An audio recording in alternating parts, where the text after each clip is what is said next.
आप सभी को। मैं Sarita Kulkarni astro life junction channel में आप सभी का स्वागत करती हूँ। आज का जो वीडियो है वो राहु केतु के गोचर पर है।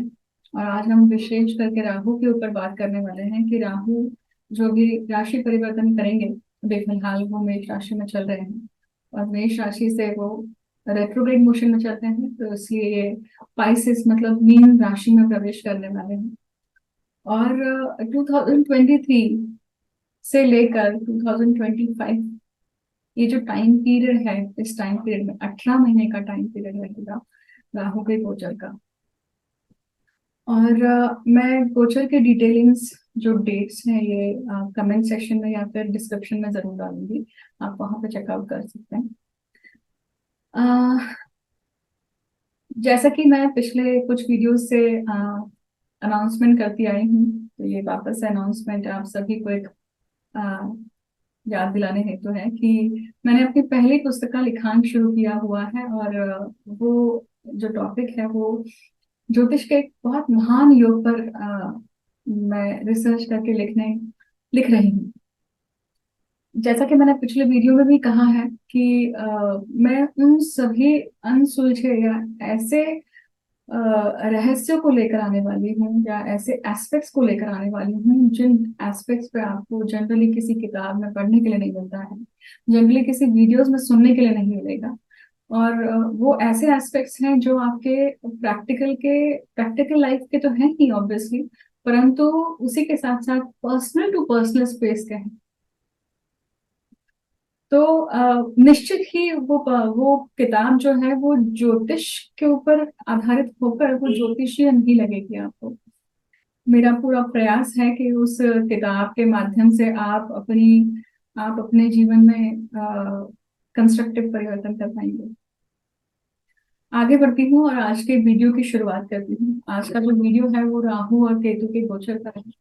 आज के वीडियो में मैं खास करके राहु के ऊपर बोलने वाली हूँ।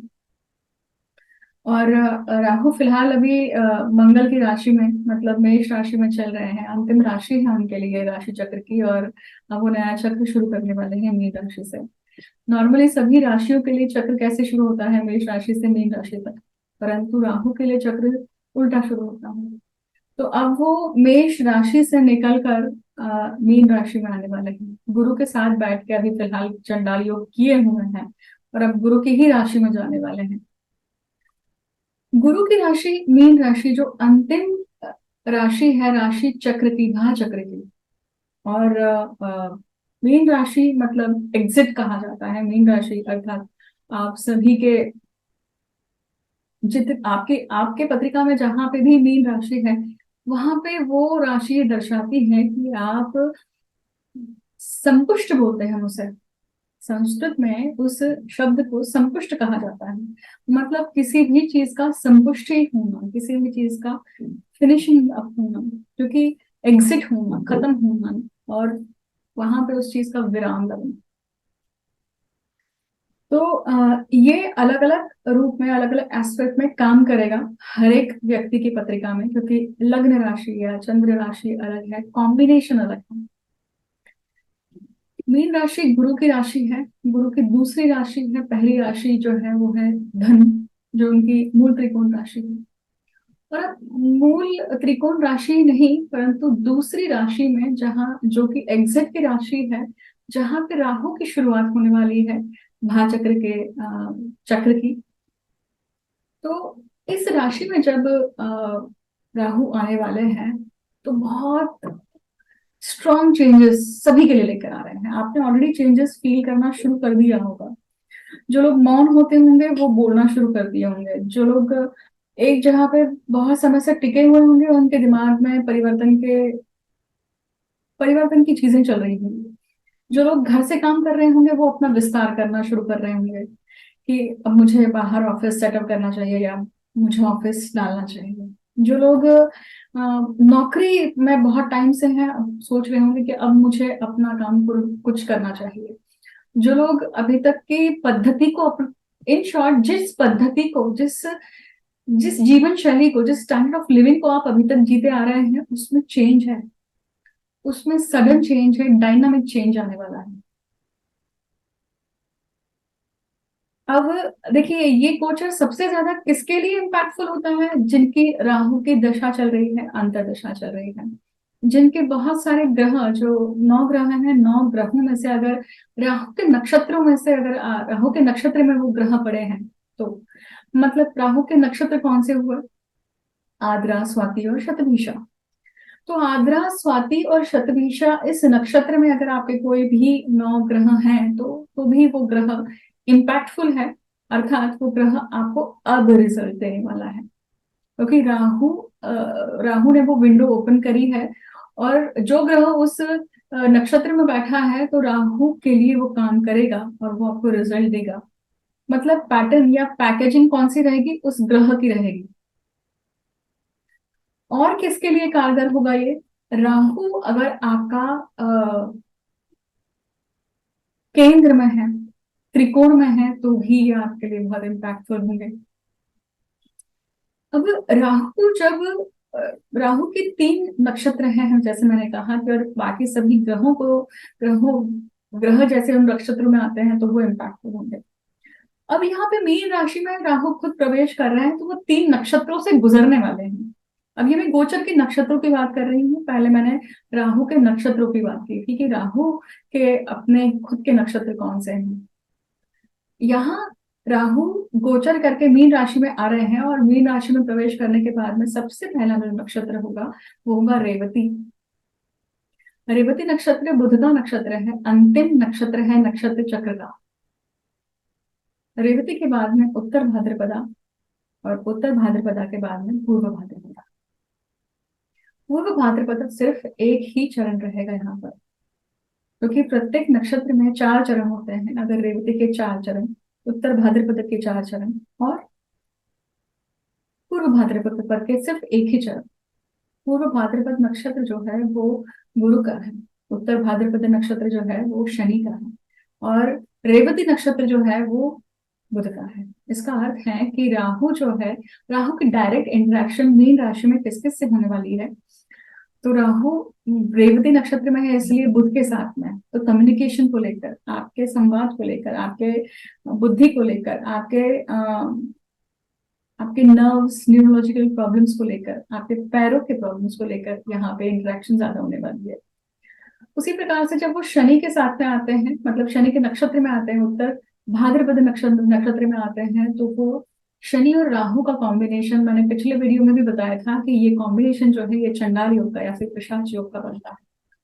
राहु खुद एक चंडाल स्वरूप है, क्योंकि राक्षस कुल से है, राक्षसों का एक तत्व है उसमें। इसलिए शनि राहु का जो कॉम्बिनेशन आप देखेंगे, तो आपको नजर आएगा कि यहाँ पे जो एक पॉइंट है, या एक जिस प्रकार की जो एक लहर आएगी, वो कैसी रहेगी। अब शनिवत राहु, कुजवत केतु है। तो राहु जो शनि का हायर ऑक्टेव है, हम कहते हैं, वो खुद जब शनि के नक्षत्र में आता है, तो वो और ज्यादा कारगर होकर, तीक्ष्ण होकर काम करता है। उसके बाद में पूर्व भाद्रपद नक्षत्र के लिए बहुत कम समय बचता है, बहुत छोटा समय है, और पूर्व भाद्रपद नक्षत्र गुरु का है। अब यहाँ पे गुरु के नक्षत्र में आने के बाद में गुरु और राहु का अगेन कॉम्बिनेशन बनता है। शनि राहु का कॉम्बिनेशन पिशाच योग को दर्शाता है, और गुरु राहु का कॉम्बिनेशन चंडाल योग को दर्शाता है। चंडालिक वृत्तियों का या फिर पैशाचिक वृत्तियों का ऊपर आना, और या फिर उन वृत्तियों से सामना होना। आप अभी तक जितने भी गोचर के वीडियोस यूट्यूब में देखते आए होंगे, उसमें कैसा होगा कि कहीं ना कहीं आप एक प्रैक्टिकल लाइफ को लेकर घिसी पिटी चीजें जो हम पुस्तकों में या किताबों में या नॉर्मली वीडियोस में सुनते हैं, उससे हटकर यहाँ पे मैं आपको चीजें दिखाना चाहती हूँ कि आप इस दृष्टि से देखिए, क्योंकि ये दृष्टि आप रोज जीवन में जी रहे हैं, परंतु उसको समझने का या उसको शायद एड्रेस एड्रेस करने का एक सही तरीका नहीं मिल रहा है। तो ये नक्षत्र के हिसाब से परिणाम हुए। अब जैसा कि हम सभी जानते हैं कि राहु केतु की स्टोरी क्या है। समुद्र मंथन की जो स्टोरी है, मैं बहुत बार वीडियोस में रिपीट कर चुकी हूँ, और आप सभी शायद जानते भी हैं। तो उसमें वक्त जाया ना करते हुए मैं आगे बढ़ूंगी, और सिर्फ इतना कहूंगी कि राहु जो है वो भेष बदलने में, डिस्गाइज होने में बड़े बड़े चालाक किस्म के कैरेक्टर हैं। और राहु के पास बुद्धि भी बहुत है, परंतु राहु के पास सेंसेस है, चेहरा है, फिर है, पर धड़ नहीं है। तो धड़ जिसका भी लगेगा वो उसके माध्यम से काम करेंगे। अभी जैसे धड़ लगा हुआ है गुरु का, पर बुद्धि किसकी है? राहु की है। तो चंडाल बुद्धि बोलते हैं उसको। तो जैसी संगत वैसी ही आपकी फितरत होती है, ऐसा बोलते हैं ना, बिल्कुल सेम वही है। और संगत जो है वो राहु दर्शाते हैं कि संगत जिसके ऊपर काम करती है वो साइकी जो है, वो चित्त जो है, वो राहु के अंतर्गत आता है। राहु केतु कार्मिक साइकिल्स को दर्शाते हैं। राहु, अभी आप जितने भी टाइम से जो राहु और केतु कोई भी कर्म को पूर्ण करने के लिए जो चक्र चलता है वो राहु केतु के अंतर्गत आता है। राहु छाया ग्रह है, इंटरसेक्शन पॉइंट है, परंतु उनके पास में खुद का कुछ अस्तित्व नहीं है। खुद का अस्तित्व ना होकर भी वो इतने प्रभावी हैं कि गणना नहीं कर सकते हैं आप उस चीज की। अब यहाँ पे राहु मीन राशि में और केतु जो है वो कन्या राशि में। राहु जब जैसा कि मैंने नक्षत्र की बात करी, जैसा कि मैंने दशाओं की बात करी, अष्टक वर्ग में राहु को सम्मिलित नहीं किया जाता है। राहु का इम्पैक्ट हम सभी के ऊपर छाया रूप में जरूर है, पर वो बहुत हैवी इम्पैक्ट है। राहु माया के कारक है। मैं जिस प्रकार से समुद्र मंथन की स्टोरी कह रही थी, वहां पे जो बात मैं कहना चाह रही थी कि राहु जो है, राहु अपने मंतव्य को लेकर, अपने ऑब्जेक्टिव को लेकर बहुत क्लियर है। इसका अर्थ है कि आपकी पत्रिका में जहां भी राहु है वो आपको एक ऑब्जेक्टिव देता है। राहु उपजय स्थान में बहुत अच्छा काम करते हैं, 3, 6, 10, 11। तो 11 जो 11वां जो स्थान है वहां पे जब राहु आते हैं तो वो बहुत अच्छा काम करता है। मतलब अगली जो राशि होने वाली है राहु की, मतलब कुंभ राशि, वो कुंभ राशि खुद राहु की भी राशि है, ऐसा कह सकते हैं, क्योंकि राहु उसका फुल लॉर्ड है। परंतु अभी फिलहाल मीन मीन राशि में है। अब राहु का ऑब्जेक्टिव क्लियर है, राहु को बहुत अच्छे से पता है कि उसको क्या चाहिए। अल्टीमेट गोल जो है उस तरफ पहुंचने के लिए बाय हुक बाय क्रुक काम करते हैं। कोई सा भी रास्ता अपना लेंगे, उनके लिए सही गलत कुछ भी नहीं है। द थिंग इज कि मुझे ये चाहिए, उस चीज को स्पष्ट बोल के बताना, उस चीज को हड़पना, उस चीज को छीनना, ये सारी चीजें राहु के पास है। ये सारी नीयत राहु के पास है। राहु के पास चंडाल बुद्धि भी है, राहु के पास धूर्त बुद्धि भी है, राहु के पास तीक्ष्ण बुद्धि भी है। और राहु पराकोटि का, हर ग्रह जो है वो लेवल्स के ऊपर काम करते हैं। डिपेंड करता है कि आपकी सोल कौन से लेवल पे वाइब्रेट कर रही है। आपकी सोल अगर बहुत निचले लेवल पे वाइब्रेट करेंगी तो उस ग्रह का निचला लेवल ही आपको आकर सम्मिलित होगा। वही अगर आप बहुत हायर लेवल पे अगर वाइब्रेट करते हैं तो आपको हायर लेवल की एनर्जीज आपको फील होंगी, आप उनके साथ में सिंक्रोनाइज होते जाएंगे। वो बिल्कुल वैसा है कि आपके कर्म या आपके सोल की जर्नी किस प्रकार से और कहाँ तक रही है। अगर हम नॉर्मल उदाहरण लें तो अभी तक जितने संत पुरुष होकर गए हैं, विवेकानंद है या योगानंद जी है या लाहिरी महाशय हैं, जिस प्रकार से ये 9 ग्रह हमें प्रभावित कर रहे थे उसी प्रकार से ये 9 ग्रह उनको भी प्रभावित कर रहे थे। फर्क क्या हुआ? वो उनका नाम हम आज भी लेते हैं और हम आज जहां हैं वहां हैं। क्यों? अगर आप उसको समझने की कोशिश करेंगे तो उसका सीधा सीधा कारण दिखेगा कि आपकी जो सोल लेवल की जर्नी है, आपकी जो कार्मिक जर्नी है, वो कहाँ से कितनी किस लेवल तक आई है, आपने कितना उत्थान किया है, उत्थान मानसिक रूप से पर्सनल ग्रोथ कितनी हुई है, आपकी सोल ग्रोथ कितनी हुई है, आप कितने इवॉल्व हुए हैं। इवॉल्व हुए हैं या डिमोशन हुआ है, ये भी बहुत इंपॉर्टेंट है। बहुत अच्छे कर्म करते हुए भी कभी ऐसा नीच कर्म हो जाता है कि उस नीच कर्म को भोगने के लिए पर वापस से एबीसीडी से शुरू करना पड़ता है, वापस से सब चीजें करनी शुरू करनी पड़ती है।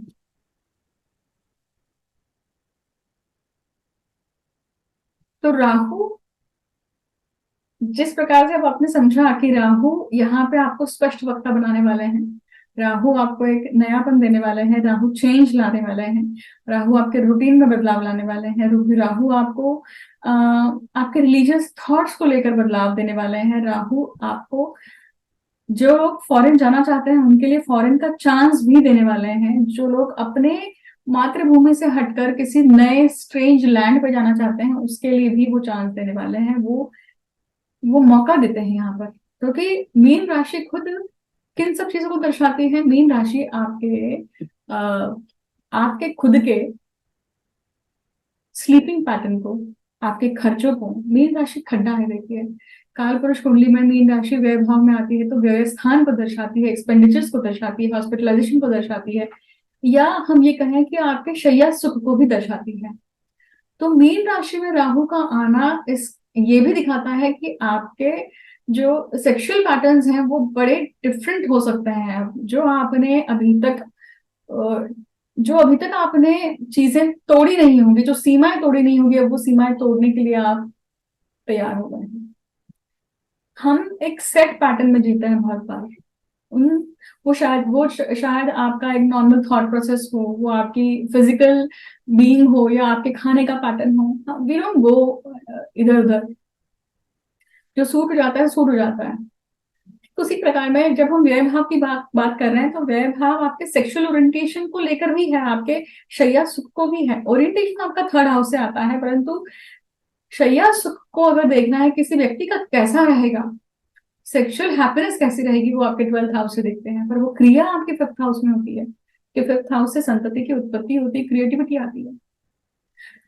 तो व्यय भाव में जब राहु जैसा ग्रह आता है तो वो सारे टैबूज को तोड़ने के लिए कहता है। सब कुछ जो भी विरला है, जो भी विचित्र है, वैचित्र है, वो सारी चीजों को ट्राई करने के लिए आपको प्रवृत्त करता है, वैसे मानसिकता देता है, आपको बुद्धि देता है। पराशर ऋषि के अनुसार जब व्यय भाव में राहु होता है तो इस व्यक्ति ने गत जन्म में मंदिरों को तोड़ा है, मंदिरों की नाश धूस करी है, या हम ये कहें कि मंदिरों में जो मूर्तियां रखी हैं उनका अपमान किया हुआ होता है, या एक अवहेलना करी है। तो जब मीन राशि में जब अगर आपका राहु आ रहा है तो टेम्पल विजिट्स करके टेम्पल की सेवा करना ये भी बहुत अच्छा मेंटल पीस दे सकता है। आप it's a very nice way to regenerate yourself. ये कंडीशन आपके नेटल चार्ट पे भी अप्लाई होती है। जन्मस्थ राहु अगर आपका व्यय भाव में है तो भी अप्लाई होती है। अब मीन राशि और कॉम्बिनेशन राहु अगर हम देखते हैं तो मीन राशि जैसे कि मैंने कहा कि अंतिम राशि है, परंतु आपकी पत्रिका में ये राशि कहाँ और किस भाव में पड़ती है उस भाव का वहां पे एक मिश्रण आने वाला है और उस हिसाब से आपको रिजल्ट आने वाला है। राहु को शास्त्रों के अनुसार अगर हम देखें तो कहा जाता है कि सरपेंट, एक नाग, मतलब चतुर्थ भाव का राहु जो है वो नाग योनि से दर्शाता है। अ बुद्धिस्ट या डोंकी या a wolf, a camel, a serpent, a place enveloped in darkness। जितने भी माइक्रो ऑर्गेनिजम्स हैं, माइक्रो जो लेवल पे जो बैक्टीरियाज होते हैं, दैट इज फ्रॉम केतु। परंतु जितने लार्ज लेवल पे अगर हम कोई चीज देखते हैं, मैक्रो लेवल पे देखते हैं, that is Rahu. So big machineries, big machinery product parts, ये सारी राहु के इसमें आती है। और अब ये मीन राशि में है तो इसका अर्थ है गुरु की राशि में, आकाश तत्व की राशि में है तो जितने भी फाइटर प्लेन्स, एयरप्लेन्स, या जितनी भी आकाश में उड़ने वाली जो चीजें हैं उसमें काफी बढ़ोतरी आएगी, या उसमें काफी टेक्नोलॉजी में काफी आपको उभार दिखेगा। You'll see Rahu walking there allot.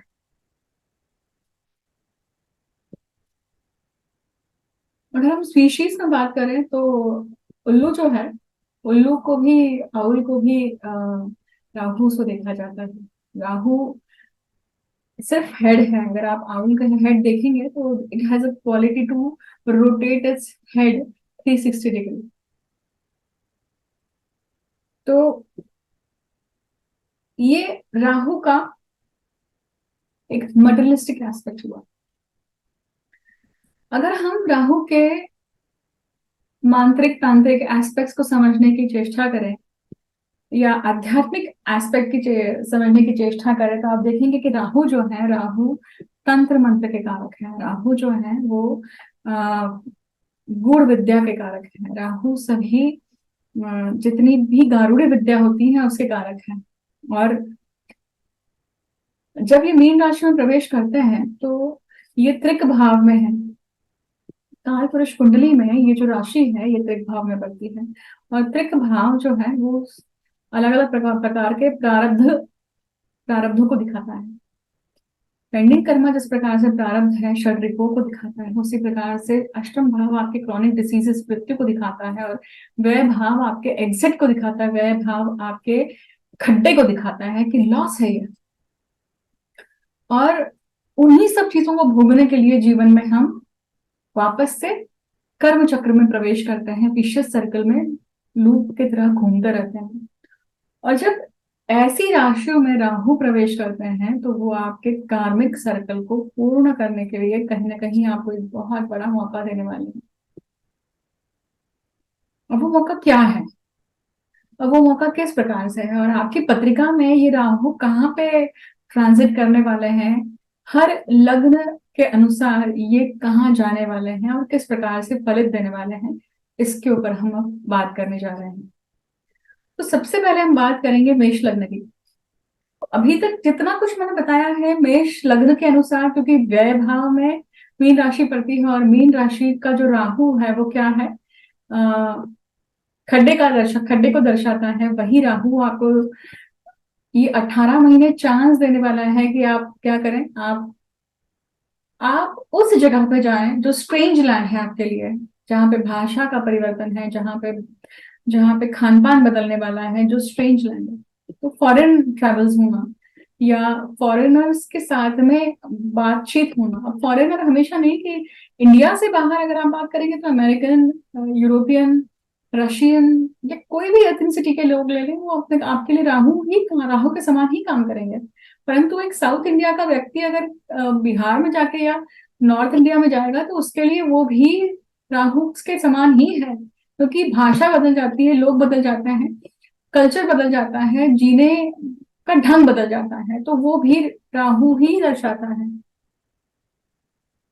Interstate या आउट ऑफ इंडिया या आउट ऑफ आपके कंट्री के जोन के बाहर, ये दोनों चीजें यहाँ पे आएंगी।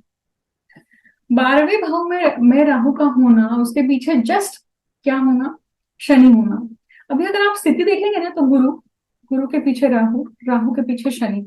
ये जब भी कंडीशन बनती है किसी किसी के भी पत्रिका में, मतलब अभी जो बच्चे जन्म लेने वाले होंगे उनके लिए ये जो चीज बन रही है, they have a heavy Karma regarding the इतर योनि को लेकर, क्योंकि जहां अभी डिपेंड करता है कि कौन से भाव में आ रहे हैं, पर पत्रिका में जब भी कभी ये 3 लाइन से जब आते हैं और उस समय पे जो भी जातक जन्म लेते हैं उनके पत्रिका में प्रारब्ध बहुत अलग ढंग से काम करता है। उनके प्रारब्ध को पूर्ण करने के लिए इतर योनियां बहुत ज्यादा प्रभावशील होती हैं। इतर योनियां मतलब चंडाल, पिशाच, प्रेत, पितृ, पूर्वज, ये सभी जो हैं ये बहुत ज्यादा प्रभावी रूप से काम करते हैं और बहुत ज्यादा हस्तक्षेप भी करते हैं। आपकी लाइफ आपकी नहीं रहती है। अब हम देखें तो बाकी सभी ग्रहों की स्थितियां बदलती रहेंगी इस 18 महीनों में, बट अगर ये राहु जो है ये जो तीसरी दृष्टि कहाँ डालते हैं, ये डालते हैं आपके दशम भाव पे। ये सप्तम दृष्टि आपके ऑब्वियसली 6वें भाव पे डालते हैं। नवम दृष्टि जो है ये आपके चतुर्थ भाव पे डालते हैं। हम एंटी क्लॉकवाइज इनकी दृष्टियां लेंगे तो दशम स्थान में जब राहु का हस्तक्षेप या दशम स्थान में इनकी दृष्टि होती है तो ये राहु आपको एफर्ट्स के लिए, मतलब आपके प्रयत्नों को काफी तेजी कर देते हैं, काफी मैक्सिमम स्पीड जो है बढ़ा देते हैं, आपका एम्बिशन बढ़ा देते हैं, आपका ऑब्सेशन बढ़ा देते हैं, आपको ऑब्सेसिव करा देते हैं किसी चीज को करने के लिए, खास करके आपके करियर के मैटर्स को लेकर। तो वो आपका जॉब चेंज करना हो सकता है, आपका किसी औहदे पे जाना हो सकता है, आपके खुद के गृह सौख्य को लेकर हो सकता है, आपके वास्तु सुख को लेकर हो सकता है। आपकी खुद की मेंटल मेंटल कैपेसिटी को बढ़ाने के लिए जो स्किल सेट है उसको उसके लिए हो सकता है। अब ये राहु व्यय भाव में है, ये व्यय भाव का राहु सीधे सीधे है छठवें भाव को भी देखता है, और छठवें भाव में अगर आप देखेंगे तो प्रारब्ध का भाव है ये। और प्रारब्ध के भाव को जब राहु देखता है तो वो आपको चांस देता है उस चीज को पूर्ण करने के लिए। अब 18 महीने में सभी ग्रह जो है इन 3 भाव में आके जाएंगे जहां पे राहु की सीधी दृष्टि है, और राहु के साथ ही युतियां बना के जाएंगे। करेक्ट। तो जब ये युति में आएंगे तो वो उसके साथ मिलके आपको फल देंगे। तो जैसे शुक्र के साथ आते हैं तो आपके लिए श्रृंगार योग पैदा करते हैं, आपके लिए मल्टीपल रिलेशनशिप की एक चांसेस या अफेयर में जाने के, जो भी आपके इमोरल थॉट्स है, जो जिसे हम व्यभिचार कहते हैं। अब व्यभिचार हमेशा फिजिकल रिलेशनशिप को लेकर ही नहीं होता है। व्यभिचार आपके मानसिक लेवल पे, आपके शाब्दिक लेवल पे, आपके कार्मिक लेवल पे, सब लेवल पे व्यभिचार हो सकता है।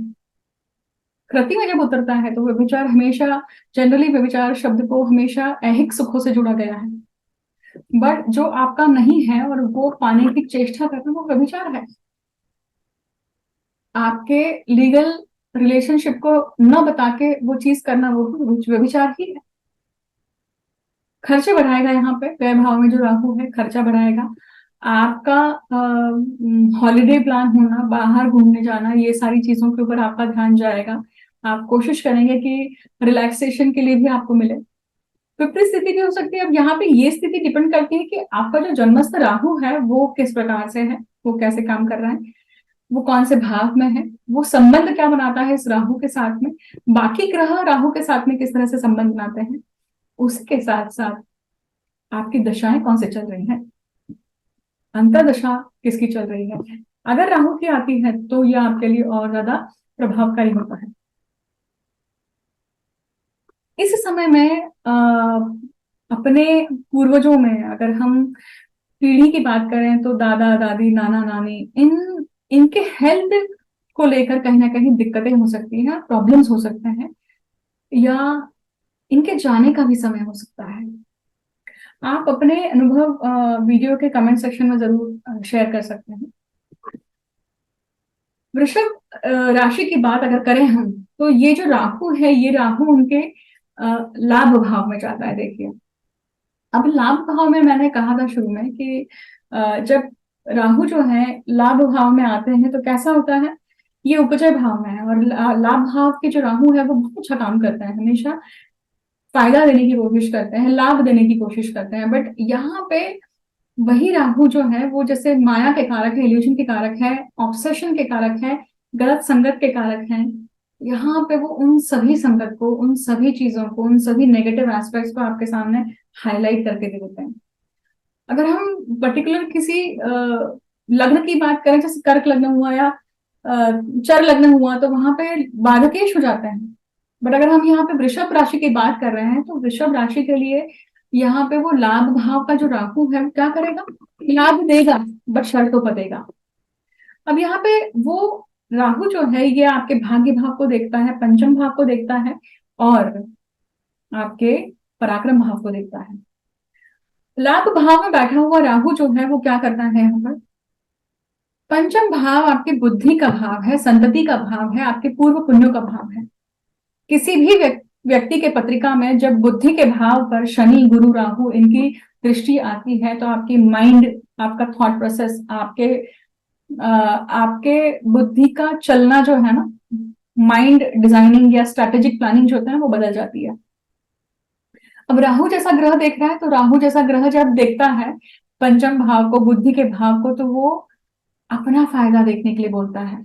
भले ही वो आपकी सीरत हो या ना हो, भाई आपकी नीयत हो ना हो, परंतु आप वहां पर अपना फायदा देखने के लिए मजबूर हो जाते हैं। आप अपना फायदा, आपका जो माइंडसेट है वो आपके फायदे को लेकर ज्यादा चलता है। क्या ये कह सकते हैं कि राहु आपको प्रवृत्त करता है कि अब अपना फायदा देख। पंचम भाव संतति का भाव है, और संतति के भाव पे जब राहु की दृष्टि आती है तो ऑब्वियसली वो एक ऐसे प्रसंग को निर्माण करता है, क्योंकि राहु के शरीर का छेदन है।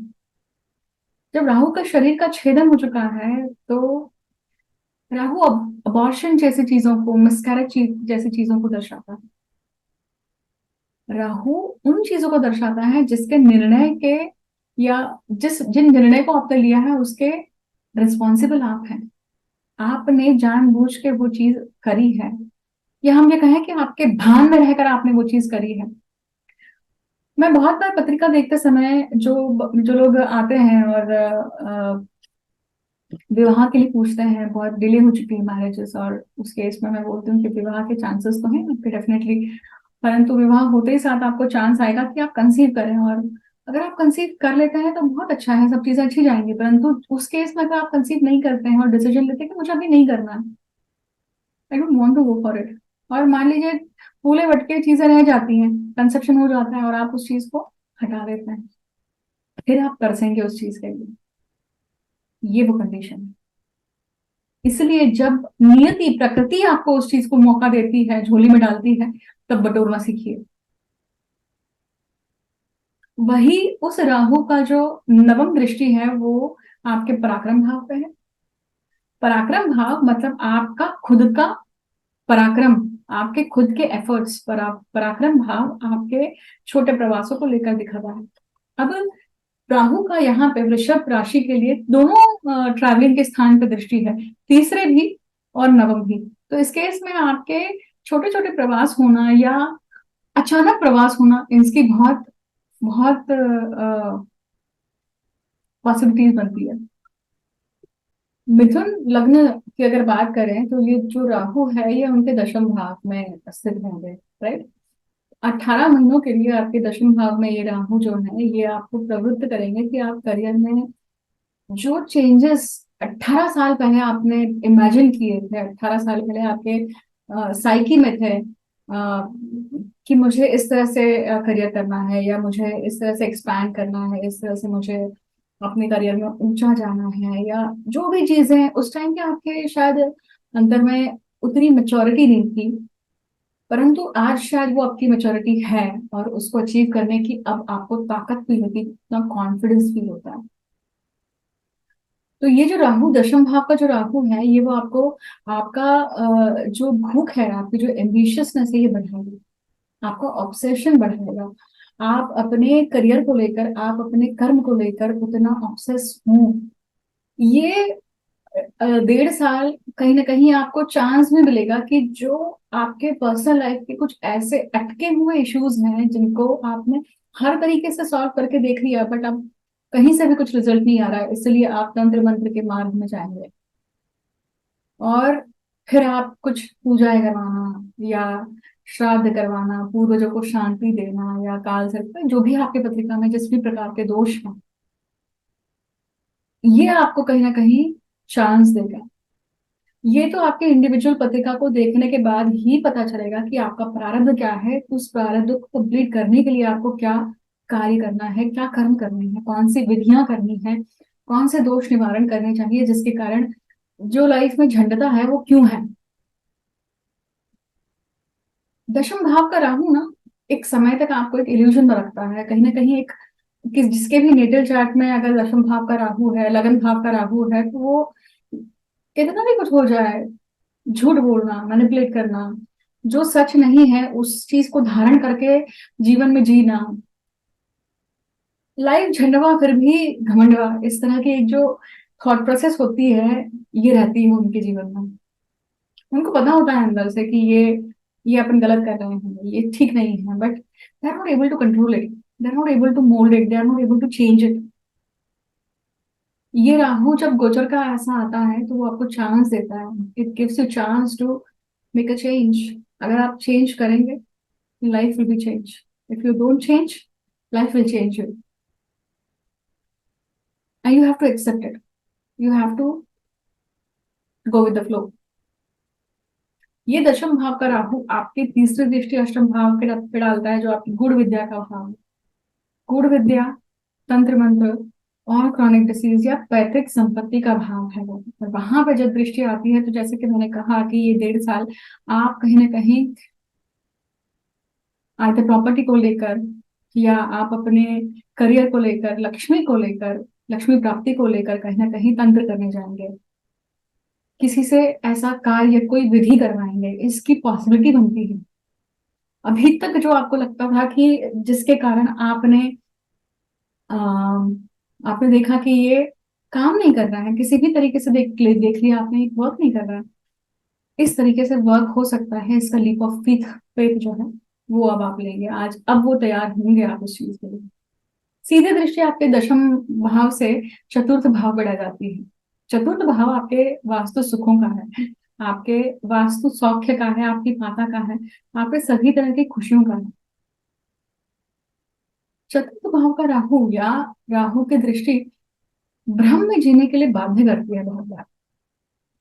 बबल जो होता है ना, उसमें जीने के लिए बाध्य करती है, और वो बबल आप किसी भी दृष्टि से तोड़ना नहीं चाहते हैं, उस सत्य का सामना नहीं करना चाहते हैं। तो जब ऐसी कंडीशन बनती है तो कभी ना कभी तो भ्रम जो है वो टूटना ही है। हम मराठी में कहते हैं कि भ्रमाचा भोपळा कधीतरी फुटणारच। तो वो चीज जब होगी, उसके पहले सचेत होकर आप आगे बढ़े और उस चीज को करें। राहु माया का और राहु धोखे का भी कारक है। देखिए, अगर आपका राहु अच्छा नहीं है, कारक नहीं है, तो वो धोखा और धोखाधड़ी भी आपके सामने लाएगा। बट धोखाधड़ी इसलिए ला रहा है क्योंकि आपको वो लेसन सीखने हैं। You are suppose to learn those lessons, because आप अपने on your own you are not learning it. वही राहु आपके दूसरे भाव पर दृष्टि डालता है, तो वो आपके खान पान पे, आपके वाणी पर, आपके झूठ बोलने पर, आपके मैनिपुलेटिव विचारधारा पर, कुटुंब में उस तरह से बर्ताव करने के लिए आप कहीं ना कहीं बाध्य हो जाते हैं। आप, ये जो दशम भाव का राहु है, ये छीनने पर मजबूर करता है व्यक्ति को। छीनने पर मजबूर इसलिए करता है क्योंकि सीधे तरीके से अगर घी नहीं निकल रहा है तो चलिए उंगली टेढ़ी करते हैं, वो टेढ़ापन जो है वो राहु यहाँ पे लाते हैं। अब ये 18 महीने वो इंटरेक्ट अलग अलग ग्रहों से करने वाला है, युति भी करने वाला है। आपकी ग्रह, आपकी दशा अंतरदशा कौन सी चल रही है, राहु की चल रही है, तो वो ज्यादा इम्पैक्टफुल रहेगी। आपके सभी ग्रहों में से राहु के नक्षत्रों में अगर कोई ग्रह पड़े हुए हैं तो भी वो आपको ज्यादा इम्पैक्ट रहेंगे। आपके इंडिविजुअल पत्रिका किस तरह से है, वो राहु आपके पत्रिका में कारक है या नहीं है, उसके बाद इन सब रिजल्ट्स की आप देखेंगे क्या आएगी, इंटेंसिटी आएगी। कर्क लग्न की बात करें तो कर्क लग्न के लिए जो राहु है, ये उनके त्रिकोण भाव में आ रहे, भाग्य भाव में आ रहे। भाग्य भाव में राहु का है, मीन राशि आपके लिए भाग्य भाव में बढ़ती है।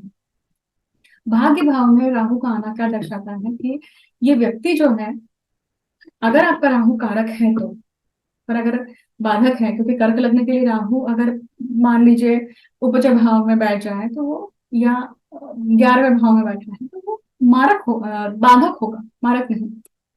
बाधक है मतलब बाधा लाने वाला है। बाधा को पार कर लेंगे तो सक्सेस आएगी, पर बाधा को पार करने के, आइदर आप सक्सेसफुली उसे पार कर लीजिए, मतलब जीत लीजिए, या फिर उसे भोग लीजिए। जो भी बाधा है उससे भोग लीजिए। शरीर पे आ रही है, शरीर पे भोग ली, मन पे आ रही, मन पे भोग ली, पैसों के रीते आ रही तो पैसों के हिसाब से भोग ली, और फिर वो चीज कर देते हैं, उसके बाद में वो चीज आपको प्राप्त होती है। भाग्य भाव का राहु जो है, ये 9th हाउस राहु, ये आपको डेफिनेटली आपके काम को एक्सपैंड करने के लिए, आपके आपके जो भी, मान लीजिए जो जितने भी लोग गुड़ विद्याओं में है, या जो लोग टेक्नोलॉजी में है, जो एनिमेशन बिजनेस में है, जो ऐसे ऐसे इसमें है, जो डिफरेंट फील्ड है, ऑफ बीट फील्ड है, वहां पे ये आपके भाग्य को बलवत्त कर सकता है, बशर्ते वो राहु का होना चाहिए पत्रिका में। उस राहु का, गोचर के राहु का आपके जन्मस्थ राहु से किस प्रकार से इंटरेक्शन हो रहा है, आपकी राहु की अंतर्दशा में महादशा चल रही है, तो ये आपके लिए और ज्यादा फ्रुक्टिफिकेशन वाला टाइम पीरियड रहेगा। अब ध्यान से समझिएगा, ये राहु भाग्य भाव में बैठकर, पिता के स्थान में बैठकर, दूर देशों के प्रवास के स्थान में बैठकर ये सब चीजें देने तो वाला है ही, परंतु यहाँ पे बैठ के तीसरी दृष्टि आपके सप्तम भाव पर डालता है। सप्तम भाव में अगर ये तीसरी दृष्टि डालता है तो सप्तम भाव को लेकर आप क्रिया करने वाले हैं, सप्तम भाव को लेकर आप कहीं ना कहीं भटकने वाले हैं।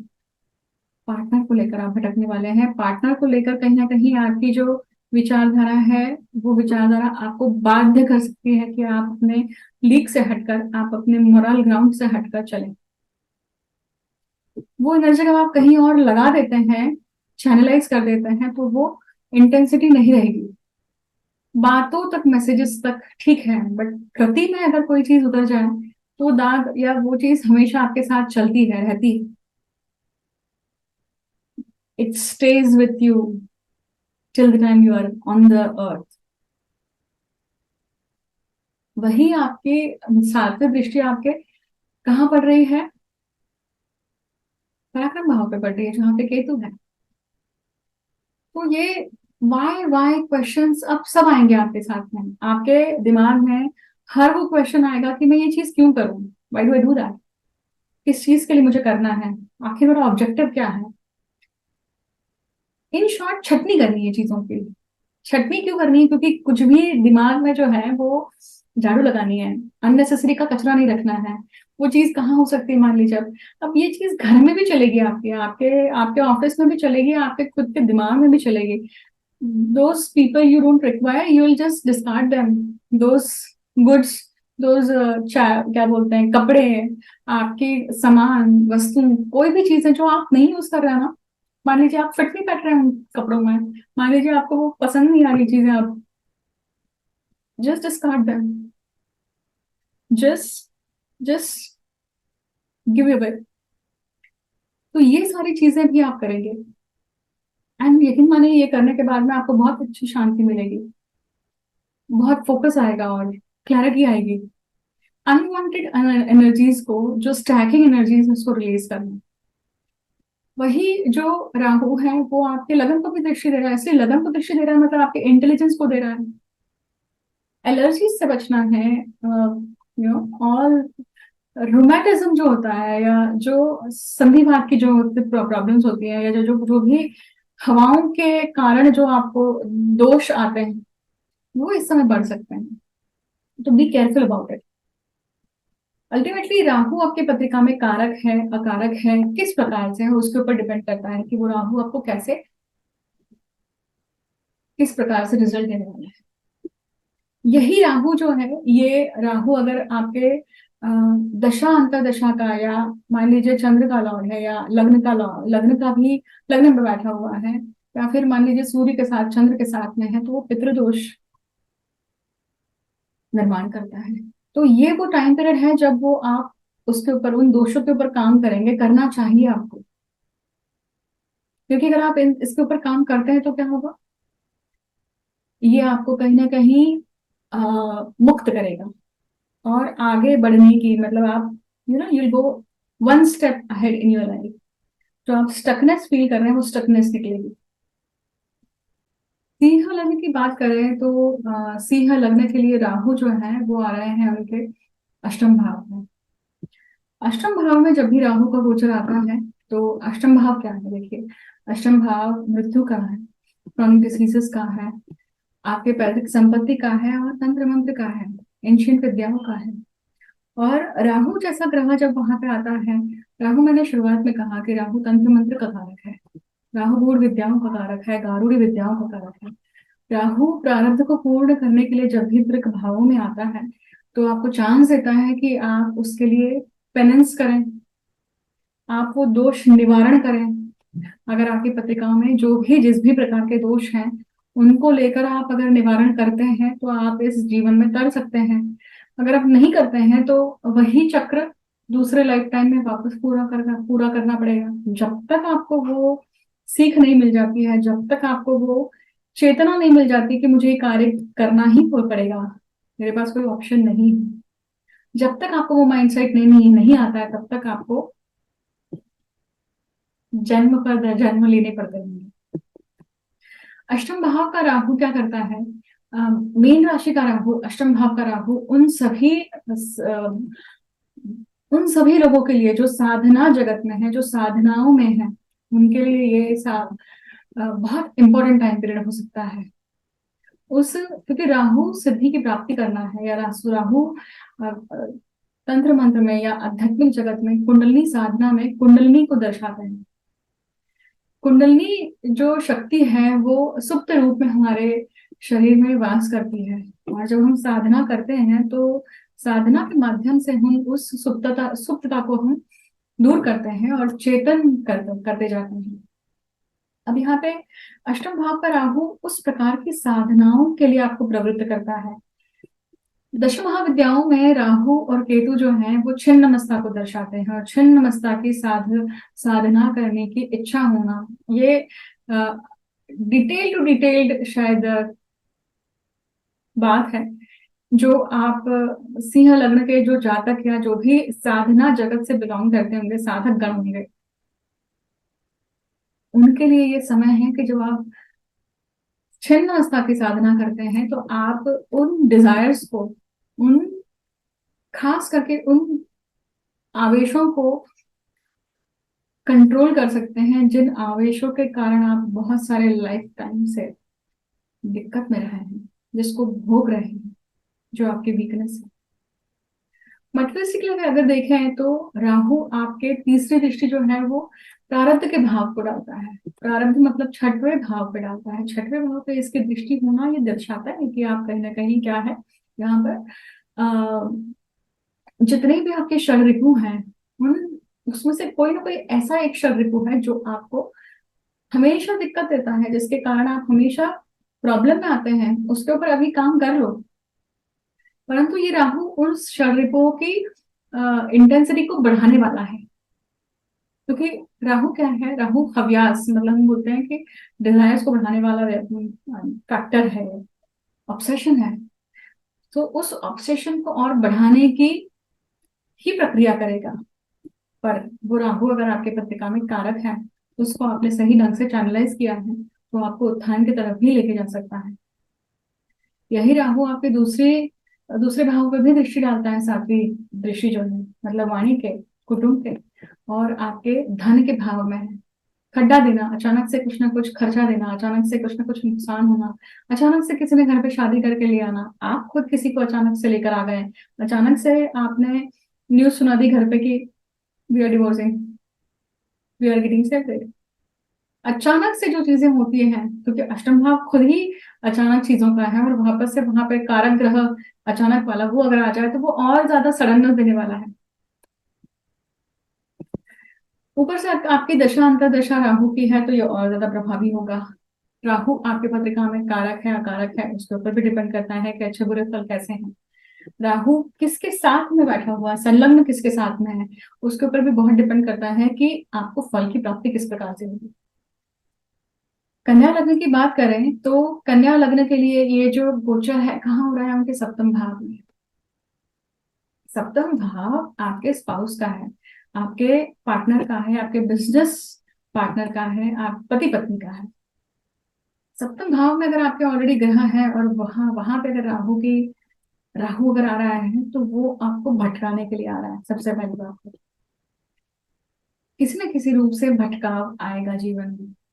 देखिए यहाँ पे एक अंडरलाइन स्टेटमेंट है, वो जो राहु है ना, वो राहु आपकी पत्रिका में कारक है अकारक है, किस प्रकार से राहु आपकी पत्रिका में काम करता है, दोष पूर्ण है या दोष विहीन है, इसके ऊपर बहुत डिपेंड करता है कि वो जो राहु है वो किस प्रकार से फल देगा।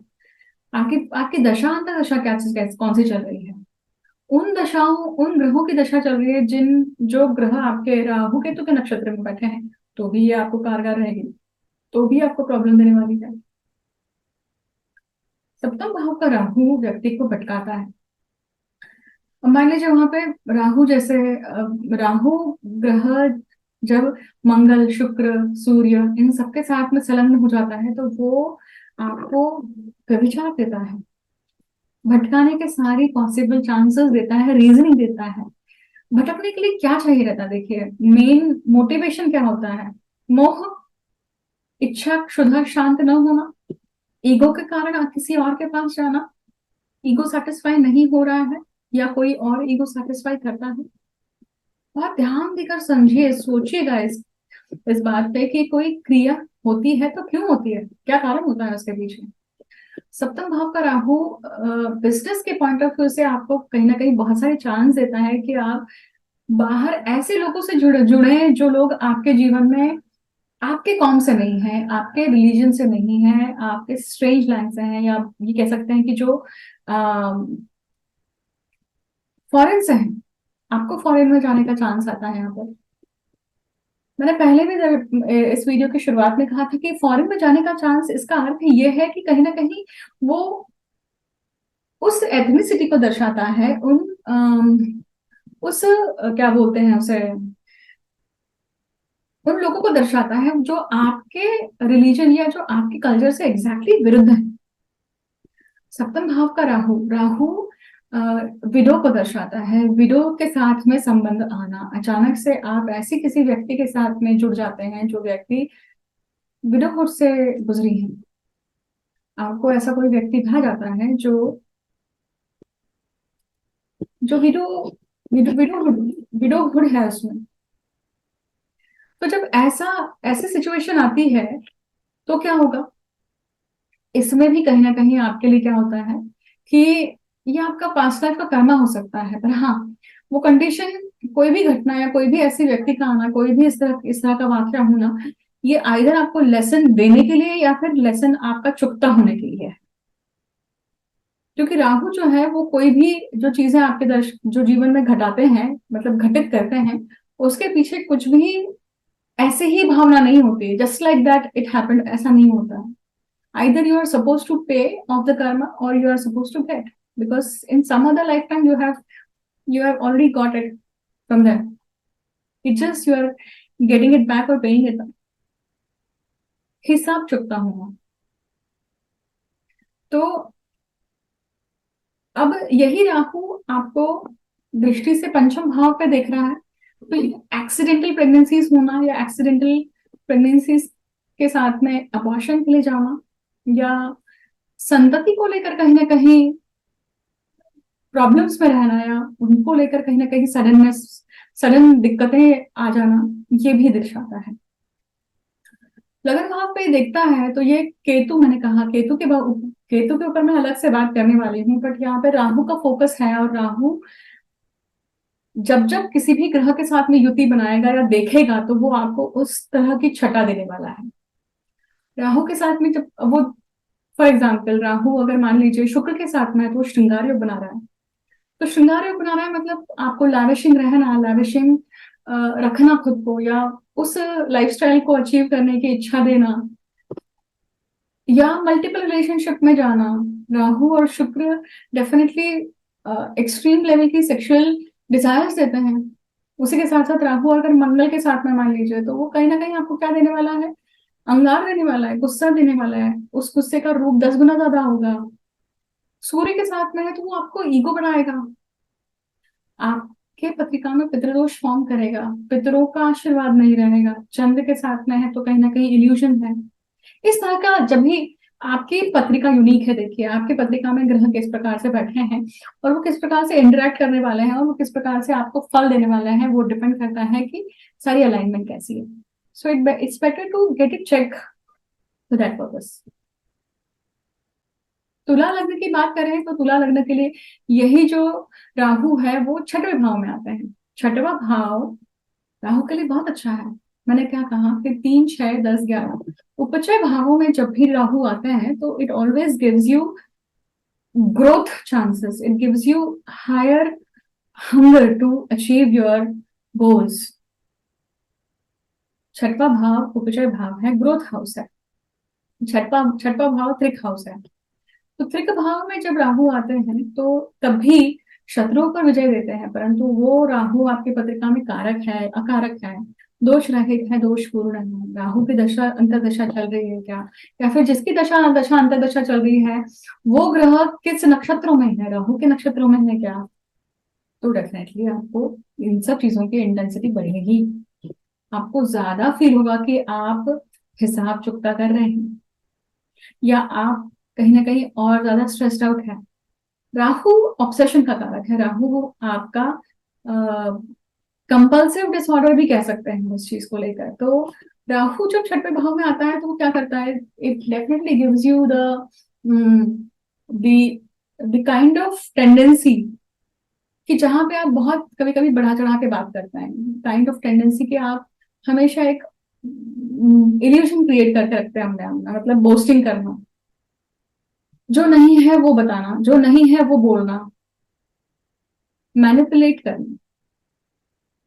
क्योंकि राहु के पास में सिर्फ सेंसेस हैं, उस शरीर शरीर नहीं है उन सब चीजों को प्रोसेस करने के लिए। तो हंगर तो बहुत है, बट उस जो भी खा रहे हैं, जिस भी प्रकार की हंगर को पूरा कर रहे हैं, उसको पचाने के लिए शरीर नहीं है। तो जिसका शरीर लगेगा वो उस हिसाब से काम करेंगे।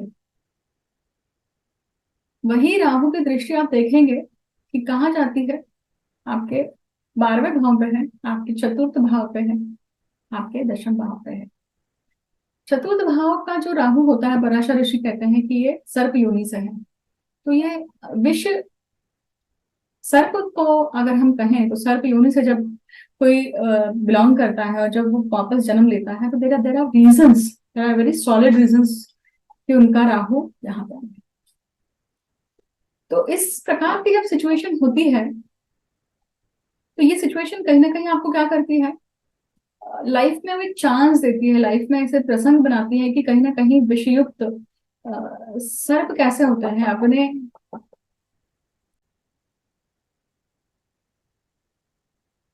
चतुर्थ भाव का राहु सुखों में हमेशा कुछ ना कुछ इल्यूशन बनाता है। सुखों को लेकर हमेशा आपको एक बलून में रखता है, एक बबल में रखता है। राहु डेफिनेटली जब चतुर्थ भाव में दृष्टि के अलावा दृष्टि डालते हैं या रहते हैं वहां पर, तो वो बड़ा घर देते हैं, धोखा देते हैं, परंतु वास्तु को लेकर कुछ ना कुछ डॉक्यूमेंटेशन में कुछ ना कुछ दिक्कत होती है। छठवें भाव का राहु यहाँ पे आपको डॉक्यूमेंटेशन को लेकर भी कुछ ना कुछ धोखाधड़ी दे सकता है, उसके लिए आप सचेत रहिएगा। वही दृष्टि आप देखिए व्यय भाव पर आ रही है, तो वो राहु आपको बाहर जाने के चांसेस भी देगा। बाहर मतलब फॉरेन चांसेस हुए हैं। आपकी इच्छाएं, आपके डिजायर्स 12वें भाव में जो भी चीजें आती हैं उसको लेकर और ज्यादा वेग उफान ले सकती हैं।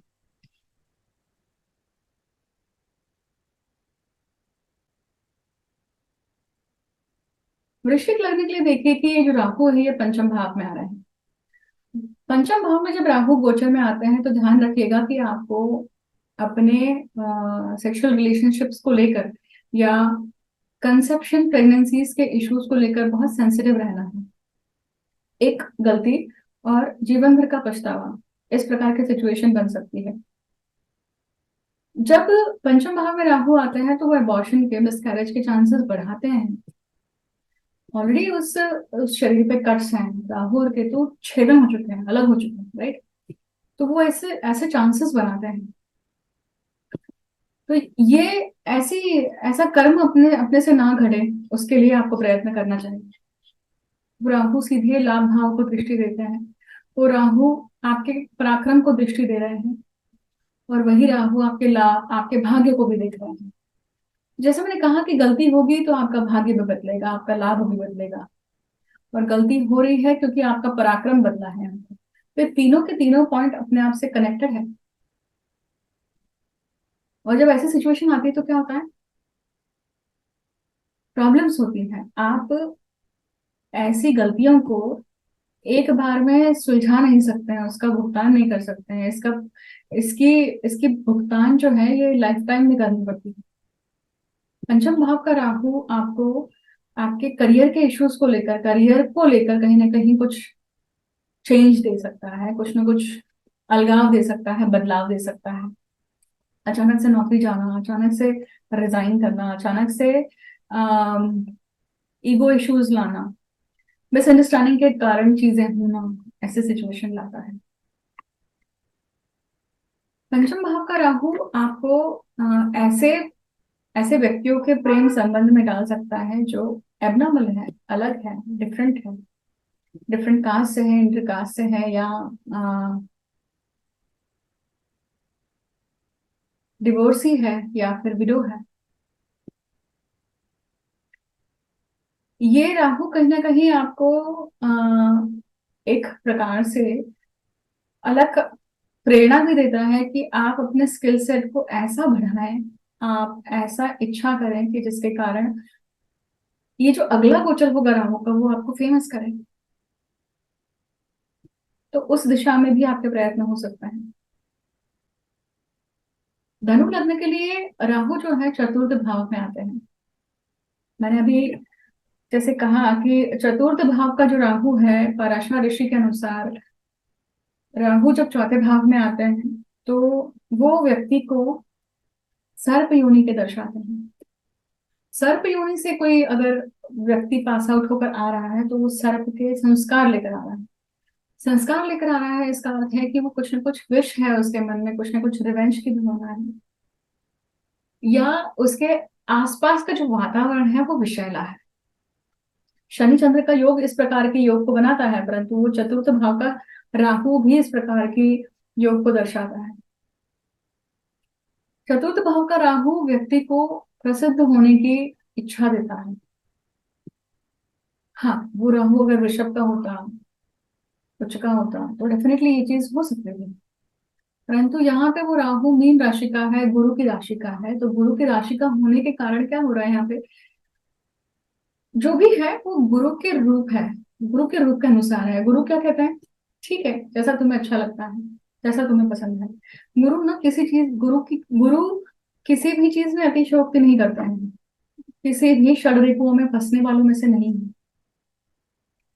ये राहु तीसरी दृष्टि आपके द्वितीय भाव पे डालता है, सप्तम दृष्टि आपके दशम भाव पे, और अष्टम भाव पे भी दृष्टि आती है। मतलब वास्तु को लेकर, प्रॉपर्टी को लेकर, प्रॉपर्टी के मैटर्स को लेकर, पैतृक संपत्ति को लेकर, करियर को लेकर, या कौटुंबिक सुख को लेकर, बच्चों को लेकर, कंसेप्शन संतति के सुख को लेकर आप तंत्र मंत्र के मार्ग पर भी जा सकते हैं।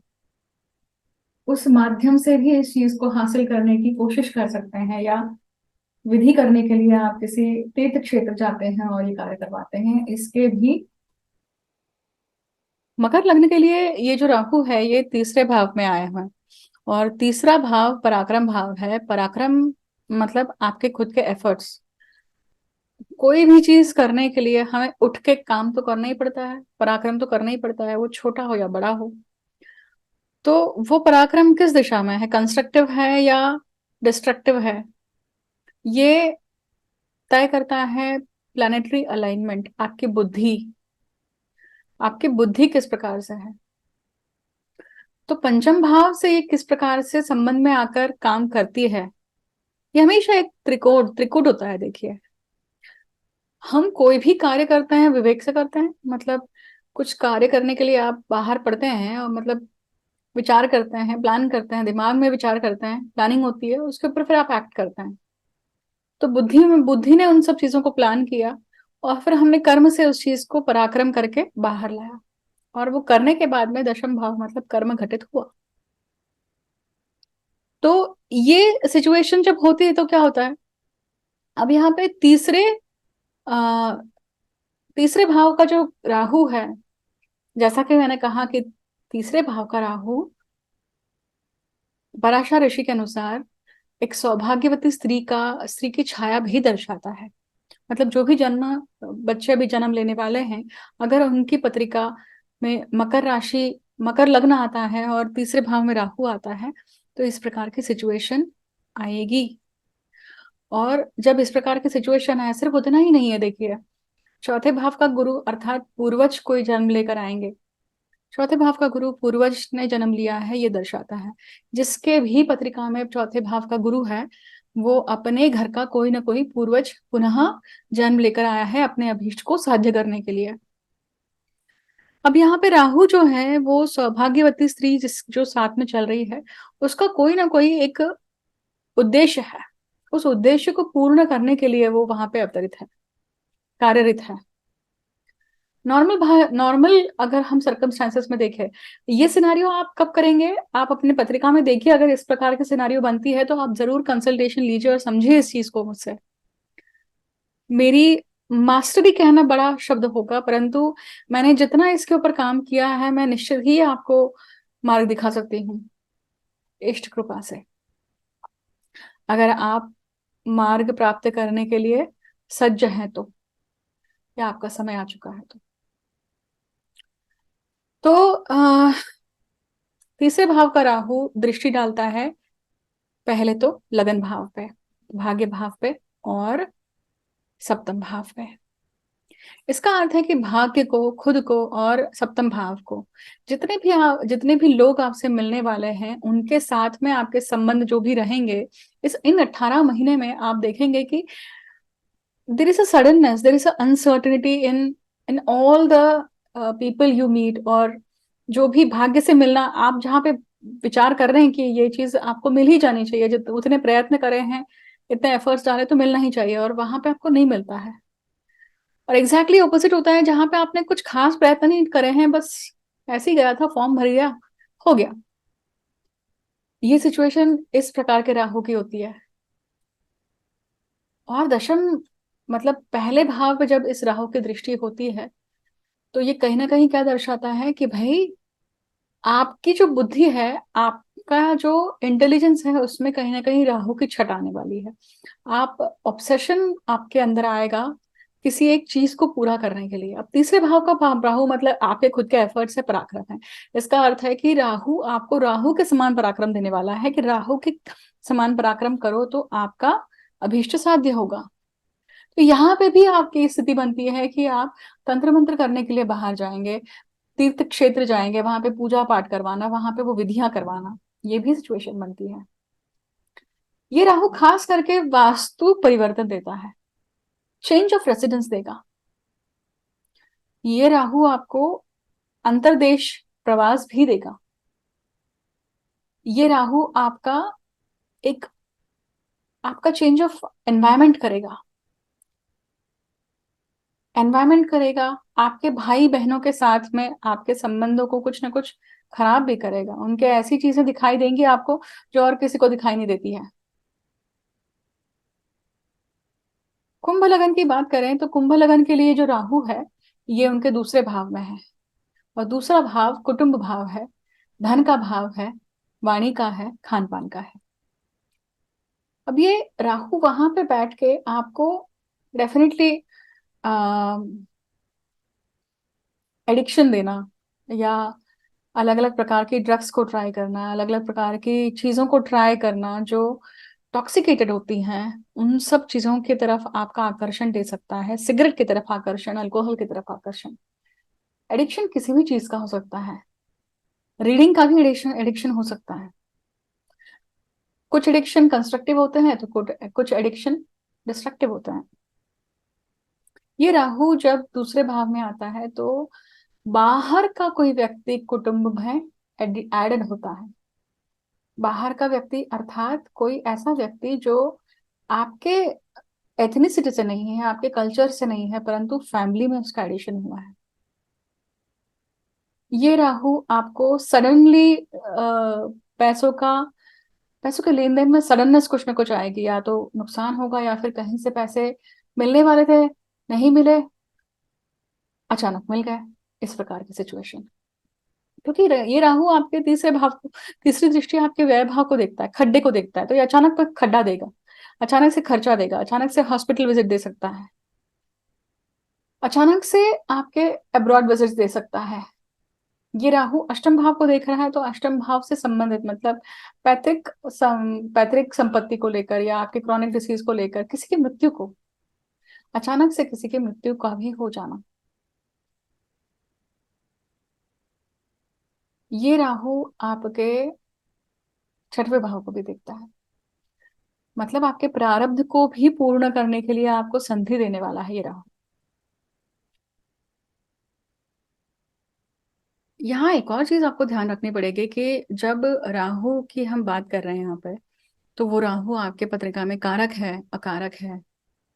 अम, वही राहु आपके पत्रिका में किस भाव में बैठा हुआ है, गोचर में उस राहु का आपके जन्मस्थ राहु के साथ में किस प्रकार से इंटरेक्शन है, ये सब चीजें भी बहुत कुछ दर्शाती है कि जो भी घटनाक्रम घटता है उसकी इंटेंसिटी किस प्रकार से रहेगी।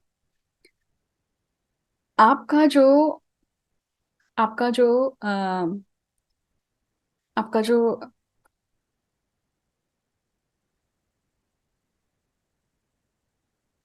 आपका जो आपकी जो दशा अंतर्दशा है वो राहु की है, या जो ग्रह, जिस भी ग्रह की दशा है, वो ग्रह अगर आपके पत्रिका में राहु केतु के नक्षत्र में बैठे हैं, तो भी आपके सभी के क्या बदलेंगे, घटनाक्रम की इंटेंसिटी बदलेगी, घटना आपके लिए तीव्र परिणामकारक हो सकती है। अब इस प्रकार से इस राहु को आकलन करना जरूरी है।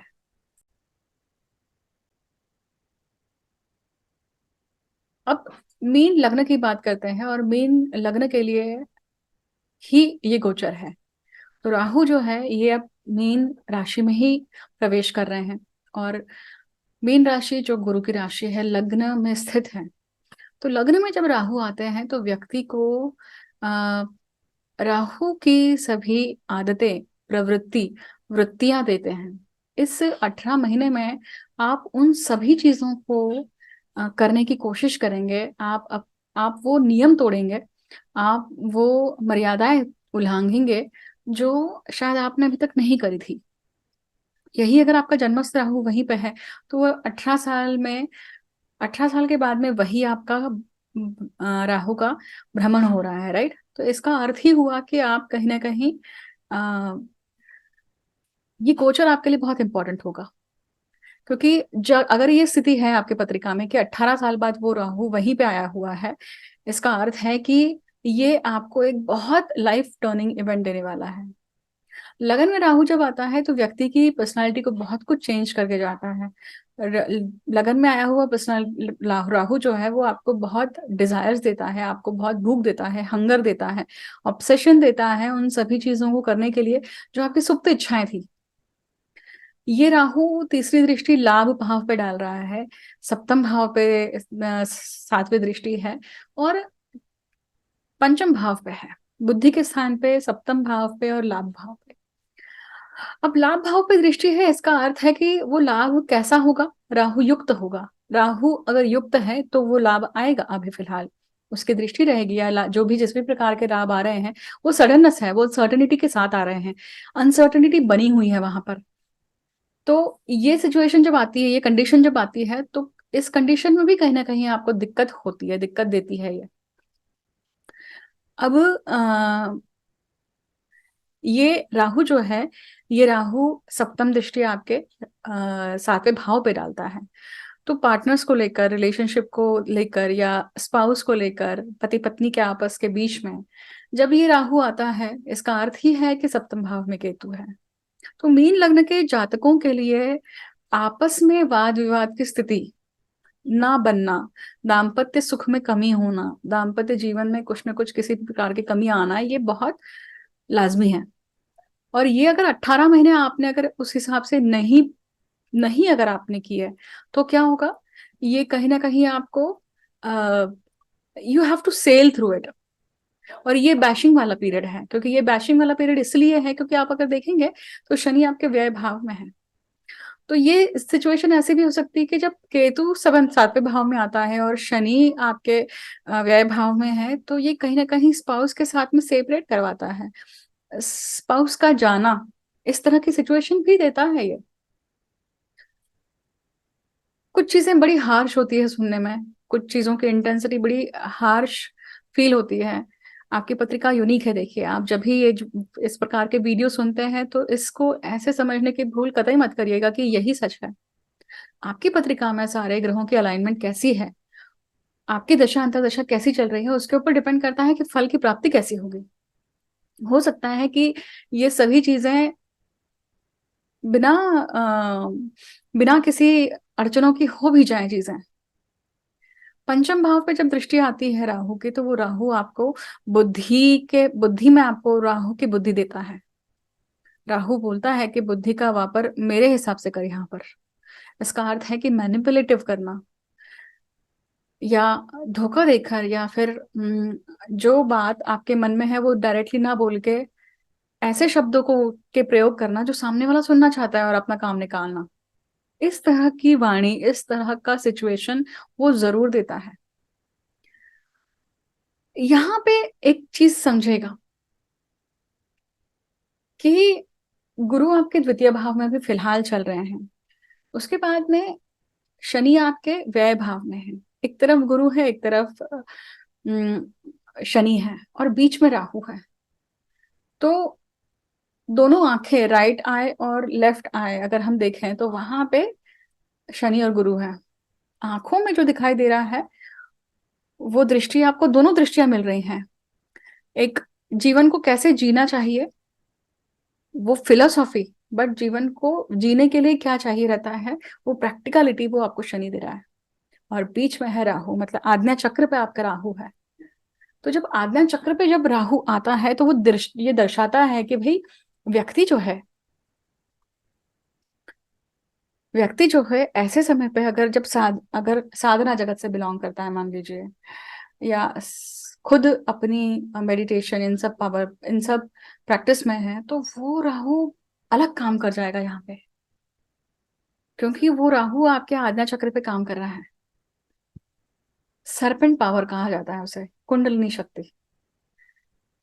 बट वही अगर ये संबंध कुछ भी नहीं है आपके जीवन में, तो फिर वो मटेरियलिस्टिक लेवल पे काम करेगा। मैंने शुरुआत में कहा था कि एक सोल की जर्नी किस प्रकार है उस अनुसार राहु केतु या कोई भी ग्रह आपको परिणाम देता है, क्योंकि ग्रहों के पास में सारी कैपेसिटी है, हर लेवल पे बात करने की कैपेसिटी है। हमारा लेवल क्या है, वो हमारे लेवल पे होता है क्या हमसे बात करते हैं।